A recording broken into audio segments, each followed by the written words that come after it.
The story of Oba Ewuare the Great begins long before he wore the coral crown of Benin.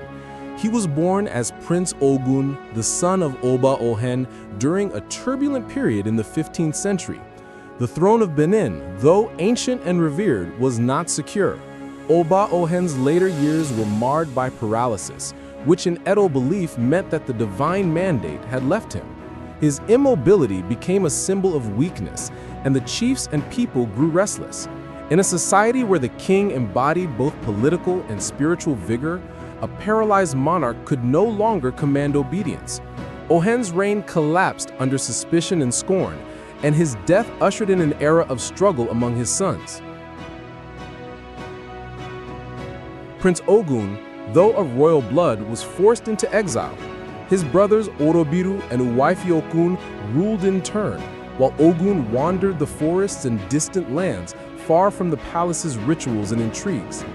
Exile, however, became his crucible. Oral traditions say he traveled widely, learning the mysteries of herbal medicine, charms, and governance from the communities he encountered. He became more than a displaced prince. He became a man forged by hardship and discovery. Legends magnify this period with supernatural color. One tale recalls that Ogun healed a spirit of the forest, sometimes described as a lion, by removing a thorn from its paw. In gratitude, the spirit gave him a talisman of fire and agbav boko, a magical satchel from which anything could be drawn. Whether literal or symbolic, these gifts represented knowledge, resilience, and resourcefulness, qualities that would later shape his destiny. By the time Ogun returned to Benin, he was no longer simply the son of a fallen king. He was a prince transformed, warrior, healer, and sorcerer, ready to seize the throne and carve his place in history. When Prince Ogun returned from exile around 1440, Benin City was alive with the rhythms of royal pomp. His brother, Oba Ewuare, sat on the throne, celebrated by chiefs and courtiers who had helped him secure power. To many, Ogun was a forgotten prince, an exile with no claim. But Ogun carried both the determination of a wronged heir and the mystical confidence of one touched by destiny. The chance came during a grand procession in honor of Ewuare. The city's broad streets filled with drums, dancers, and the sight of the Oba in full regalia. Hidden among the crowd was Ogun, carrying his enchanted tools of survival. From the magical satchel, Agbak Boko, he drew a poisoned arrow. With his talisman, he unleashed fire, setting parts of the city ablaze. Panic swept through the gathering, smoke darkened the sky, and chaos tore through the festival. In the confusion, Ogun's arrow struck true, and Ewuare fell dead before his people. The chiefs who had backed Ewuare were stunned. The city lay in terror, its sacred order overturned in an instant. Yet amid the smoke and blood, Ogun seized the moment. He rallied supporters, many of whom admired his courage and long remembered his father's reign. Power shifted quickly, and within days, the exiled prince was crowned. To mark the end of strife, he took the name Ewuare, meaning the trouble has ceased. Yet the peace promised in his name was born out of fire and upheaval. Later generations honored him with the title Ogidigan, the Great, acknowledging not only the ferocity of his rise, but the destiny that followed. From that coup of fire, a new era of Benin began, with Ewuare as its unchallenged sovereign. Oba Ewuare's ascent to the throne was not merely a victory of one brother over another. It marked a fundamental turning point in the history of Benin's monarchy. Before his reign, the Uzama chiefs, powerful hereditary nobles, exercised enormous influence. They were the kingmakers, deciding who would sit on the throne and often limiting the king's authority. A ruler could only go as far as the Uzama permitted, and the throne was sometimes seen as more ceremonial than absolute. Ewuare changed this balance forever. Having seized power in fire and blood, he understood that his rule would remain precarious unless he dismantled the old system. His first and most enduring reform was to strip the Uzama of their king-making privilege. No longer would they determine succession. Instead, Ewuare declared that the throne would pass by primogeniture, from father to eldest son. This reform transformed the monarchy from a fragile institution vulnerable to intrigue into a hereditary dynasty with divine legitimacy. To make the system clear, he created the title Adaiken for the crown prince. The heir was no longer a matter of negotiation or factional power struggles. He was defined, named, and publicly recognized. But succession reform was only the beginning. Ewuare built an entirely new administrative system that centralized power in his hands. He divided his officials into two broad categories: the Ehabona Ogbe, palace chiefs, and the Ehabona Ore, town chiefs. The palace chiefs resided within the heart of Benin City, serving the Oba directly in the royal palace. They were his eyes, ears, and voice in the capital. Their duties ranged from overseeing palace rituals to adjudicating disputes and advising on matters of state. Because they lived under the Oba's constant watch, their loyalty was assured. The town chiefs, by contrast, governed the districts and outlying towns of the empire. They carried the Oba's authority into the provinces, collecting tribute, maintaining order, and ensuring that distant communities remained tied to the center. By appointing these officials rather than inheriting them, Ewuare ensured that all significant power outside the palace still flowed upward to him. Chiefs no longer ruled by their own right, but as the Oba's agents. To build this cadre of loyal administrators, Ewuare invited young men from noble families to serve in the palace. They were apprenticed into the system, given token salaries, and trained in governance and loyalty to the throne. This created a generation of officials whose fortunes were directly linked to the stability of the monarchy. Over time, this network of palace-trained chiefs became the backbone of a professional bureaucracy. Yet Ewuare was not only concerned with political structures, he also sought to shape the very identity of his people. One of the most unusual reforms attributed to him came after a deep personal tragedy. His two eldest sons quarreled and poisoned each other, leaving the Oba stricken with grief. In mourning, he is said to have declared a ban on sexual relations across the kingdom. The unnatural edict led many Edo people to flee, seeking refuge in neighboring lands. When Ewuare lifted the ban, he faced the risk that these subjects would never return or might be absorbed into other societies. His solution was drastic but effective. He ordered that all true Edo citizens bear distinctive scarification marks on their foreheads, parallel lines that became known as ikaro. These marks made it impossible for Edo people to blend unnoticed into foreign lands, ensuring loyalty and discouraging further flight. Over time, the scarification became a cultural marker, a symbol of belonging to the Benin world. In this way, Ewuare used identity itself as a tool of governance, binding his people more closely together. Despite these reforms, succession after Ewuare remained fraught. Upon his death, his eldest surviving son, Ezoti, briefly took the throne but was assassinated. Another son, Oluwa, proved weak, and for a moment, the chiefs even considered crowning Edileo, Ewuare's daughter. Her coronation was abandoned due to ritual taboos, and eventually another son, Okpame, later known as Ozalua, restored order. These crises underscored how revolutionary Ewuare's reforms truly were. Though contested, his principle of dynastic succession outlasted the chaos, ensuring that the monarchy remained within his bloodline for centuries.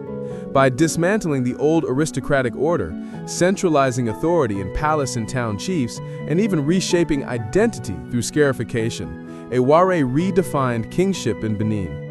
He turned the Oba from first among equals into a sacred absolute ruler.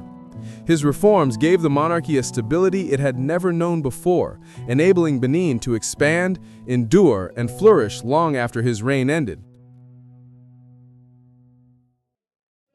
Oba Ewuare's throne was secured not only by reforms within the palace, but also by the sword. He understood that a king who did not command the battlefield could not command the loyalty of his chiefs or the fear of his neighbors. From the earliest years of his reign, he donned armor, took up weapons and personally led his armies into campaigns that would transform Benin from a city-state into an empire.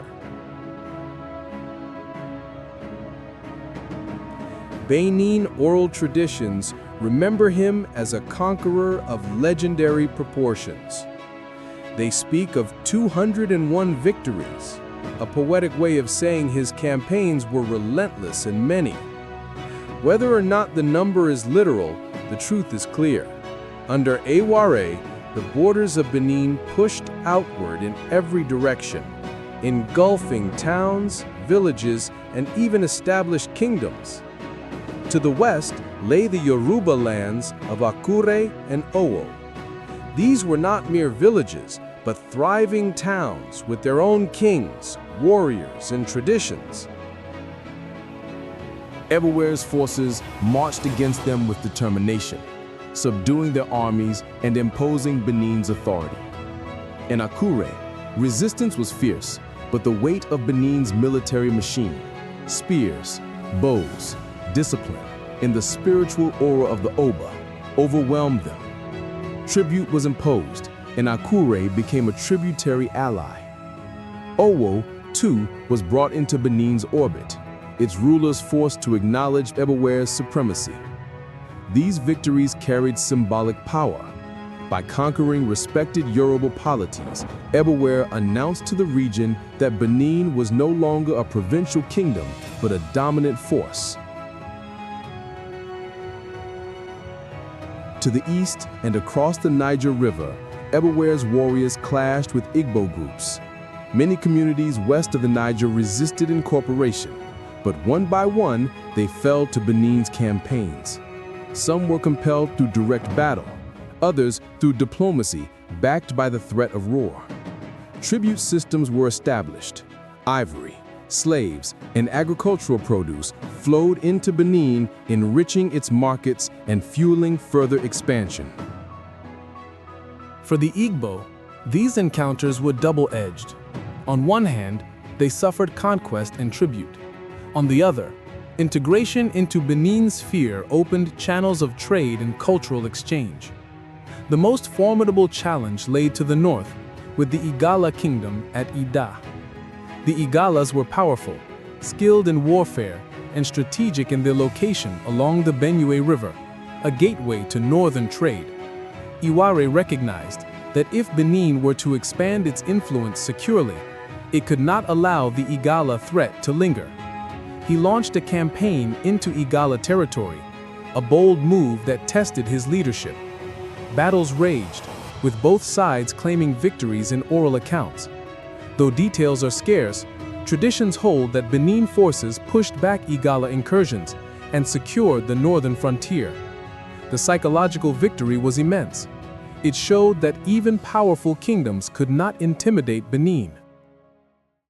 Each conquest had a purpose beyond glory. Ewuare did not wage war simply to boast of victories. He waged war to construct a tribute network that bound distant lands to his throne. In conquered towns, he often deposed hostile rulers and replaced them with chiefs loyal to him. Tribute came in many forms: slaves who labored in Benin or were sold in markets, ivory prized for carving, pepper that was becoming a valuable trade commodity, and taxes in kind. These tributary flows enriched the royal palace, supplied artisans with raw materials, and gave Benin control over regional trade routes. Ewuare's wars also projected fear.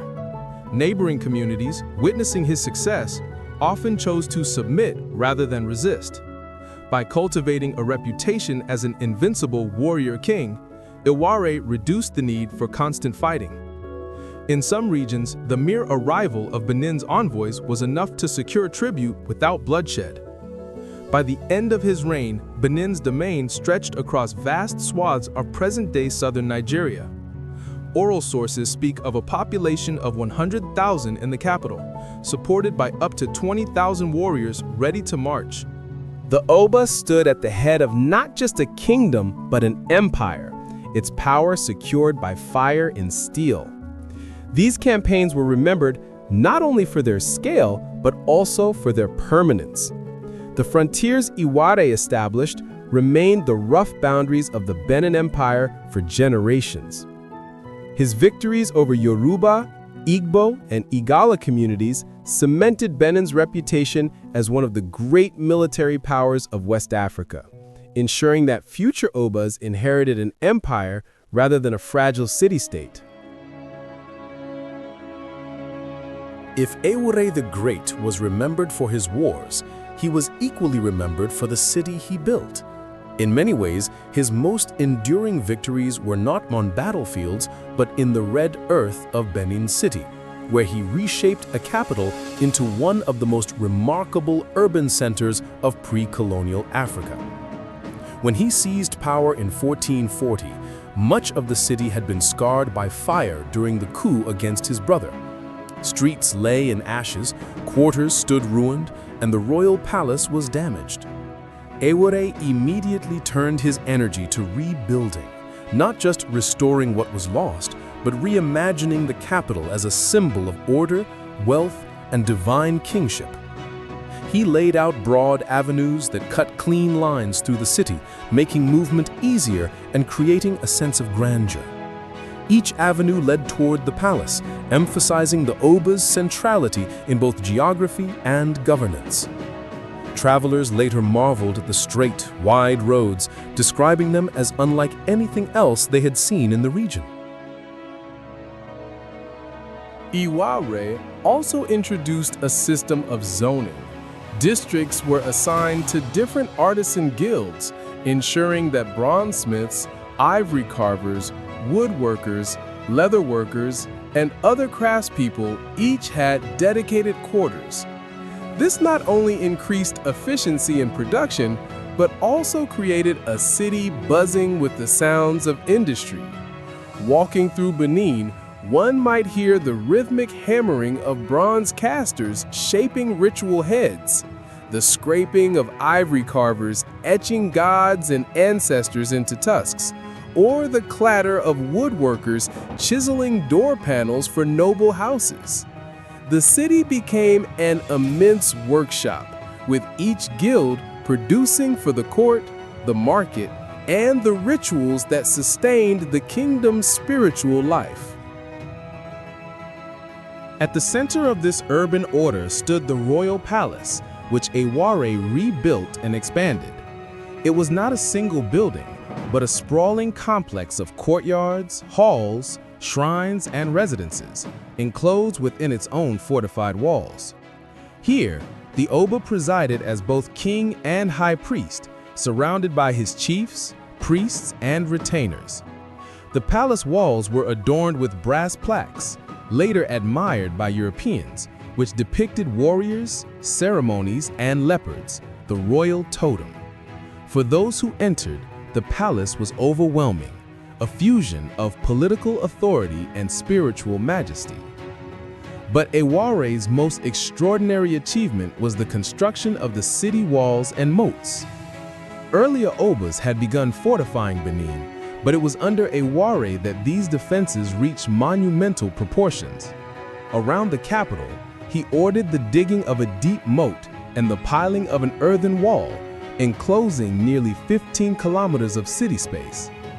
9 great gates were built at strategic points, controlling access to the city. These fortifications not only protected the capital from attack, but also symbolized the might of the Oba, an architectural proclamation that this was no ordinary town, but the heart of an empire. Beyond the city itself, Ewuare mobilized the population to extend this system of earthworks outward. Over time, a network of walls and moats grew, enclosing towns, marking boundaries, and securing farmland. Archaeologists estimate that the Benin earthworks stretched for thousands of kilometers, possibly the largest man-made earthworks in the world. The sheer labor required, tens of thousands of workers digging, piling, and shaping earth, speaks to the organizational power of Ewuare's administration. For those who lived within it, Benin City was a marvel. At dawn, the streets filled with traders bringing goods from conquered lands: pepper, ivory, slaves, and cloth. Chiefs in coral regalia processed toward the palace for audiences with the Oba. Craftsmen hammered, carved, and cast in their guild quarters. At night, fires glowed against the red walls, and the great moat stood as a silent guardian around the city. European visitors of later centuries described the Benin city with awe, calling it one of the most impressive cities in Africa. Their words, though filtered through foreign eyes, reflect the reality of what Ewuare built, a capital planned with vision, defended with engineering genius, and animated by the pulse of culture and power. Through his rebuilding, zoning, and fortifications, Ewuare turned Benin City into more than a seat of government. He made it the living heart of an empire, an urban masterpiece that embodied the strength, order, and majesty of his reign. Centuries have passed, yet the fire of Ewuare still burns in Benin's red earth. He was more than a king, he was rebirth itself. His legacy shaped an empire, his spirit shaped a people. Our history lives on in flame and bronze. Subscribe to Africa History, where legends never die.